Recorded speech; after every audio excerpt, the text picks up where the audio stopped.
मुख्यमंत्री देवेंद्र फडणवीसांचा आज फलटण दौरा। मुख्यमंत्र्यांच्या हस्ते विविध विकास कामांचं उद्घाटन होणार आहे। फलटण शहर आणि ग्रामीण पोलीस ठाण्याच्या नूतन इमारतींचं उद्घाटन होणार आहे। नीरा देवघर उजवा मुख्य कालव्याच्या दुसऱ्या टप्प्यातील बंदिस्त नालिका वितरण प्रणालीचं भूमिपूजन पार पडणार आहे। फलटणमधील डॉक्टर आत्महत्येप्रकरणी मुख्यमंत्री काय बोलणार याकडे लक्ष आहे। तर यशवंतराव चव्हाण हायस्कूल या ठिकाणी ही सभा होईल।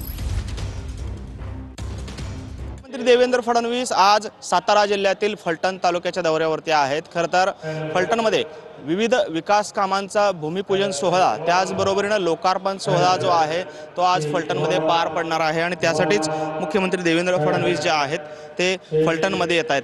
खरं तर आपण पाहिलं की फलटणमध्ये एक डॉक्टरांच्या आत्महत्येची घटना ताजी असतानाच त्याच पार्श्वभूमीवरती आज मुख्यमंत्री देवेंद्र फडणवीस जे आहेत ते फलटण जिल्ह्याच्या दौऱ्यावरती फलटण तालुक्याच्या दौऱ्यावरती येत आहेत आणि त्यामुळेच एकंदरीतच मुख्यमंत्री फडणवीस आज काय बोलणार याकडे देखील सर्वांचं लक्ष जे आहे ते लागलेलं आहे।